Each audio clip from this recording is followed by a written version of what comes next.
Good evening, everyone, and welcome. In my 43 years life in Canada, this is a rare and distinct honor to stand here and welcome 4 ministers from federal government, 1 senator from federal government, many MPs and MPPs. It's not every day when you see a representation from the federal government to this magnitude. These people have come for a reason to support us. Honorable Minister Joe Oliver, Minister of Finance, Citizenship Immigration Minister Honorable Chris Alexander, Multicultural Minister Honorable Tim Uppal, and Minister for Sports Honorable Bal Gosro. Your presence tonight is evidence of Canada-India relationship and your personal commitment and leadership to this file. We at Canada-India Foundation, we commend you for your leadership, and we are honored to host you tonight.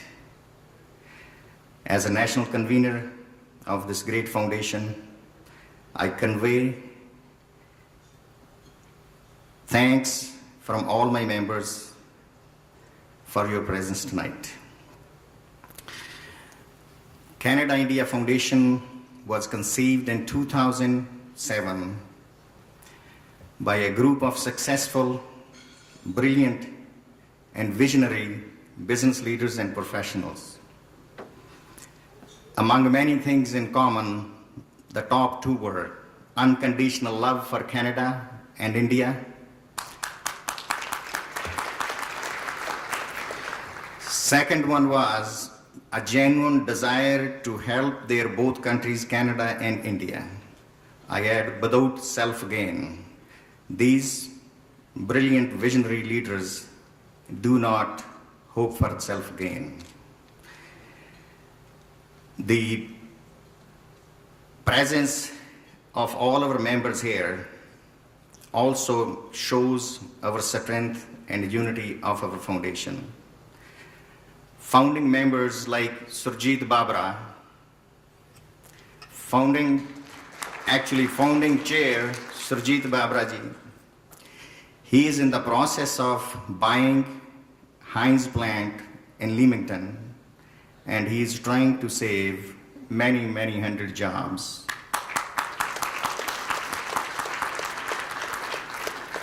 Equally good and amazing friend, Bhimas Dheer,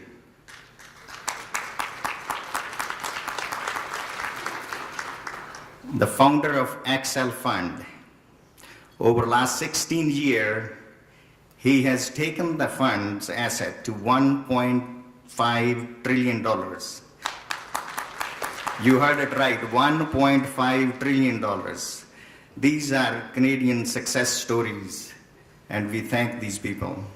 In the same boat, there are 25 other members who are producing jobs and doing things which are needed for Canada and India.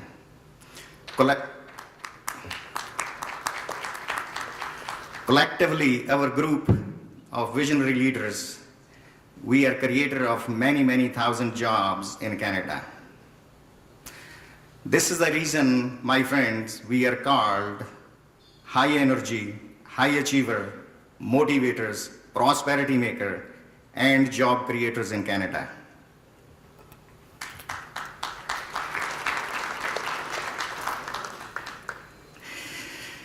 The main objective of our Canada-India Foundation, is to shape, enhance, and bring in positive and progressive policies between Canada and India so that we can strengthen the friendship of both countries.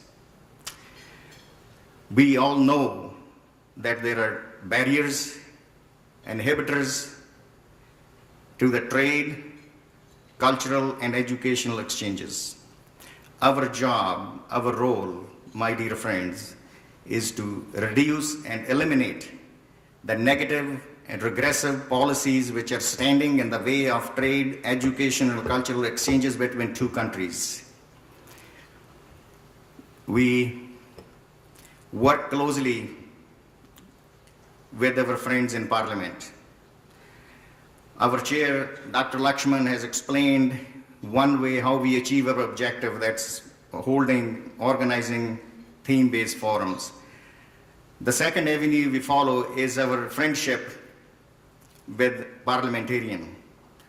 I am proud to tell you that we have Canada-India Parliamentary Friendship Group, which has 45 MPs, members from all parties. So that tells you that we are truly non-political, non-profit, also national organization. Trade, barriers, educational exchanges, and cultural exchanges are pillars of our friendship. The third way we achieve our objective is our members' association with knowledge institutes in Canada, starting with University of British Columbia, Carleton University, Waterloo, and McMaster University. We have access to the finest researchers and scientists on the policy matters. We have option to fund these researchers and get the policy research done and submit to the Government of India and Government of Canada. Those are the three ways we try to achieve our objective of enhancing and shaping the policies between two countries. My dear friends, Canada-India Foundation opens the door for the trade, the business, educational institute to do the educational exchanges, cultural and social groups to do their exchanges. That is our role. Now, I'm going to share something with you in conclusion, which I learned from Harvard. That is how to define a successful individual human being. We measure the success of organization with goals and achievements. We measure the success of student in university and colleges with grades. We measure the success of government and politicians with polls. But how do you define a successful person? This professor at Harvard defines a person having 5 areas of successes. The first one is material success. One has to have a house, bills to drive, job to feed his family, and some money left over for charitable causes. Second area of success one must have is success in family relation. Successful individual always have good relation with parents, children, spouses, and siblings. The third area of success professor described is success in society. A successful individual always have lots of friends in the community. Fourth area of success is success in charitable areas. Successful individual will always donate to the charitable causes.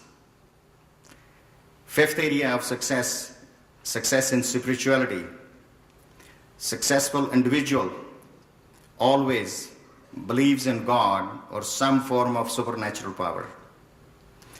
My dear friends, these 5 areas of successes, if we all work towards the definition of Harvard and try to achieve individual human being success, I can guarantee you that we will leave better India and better Canada for next generation. Thank you very much, and God bless you.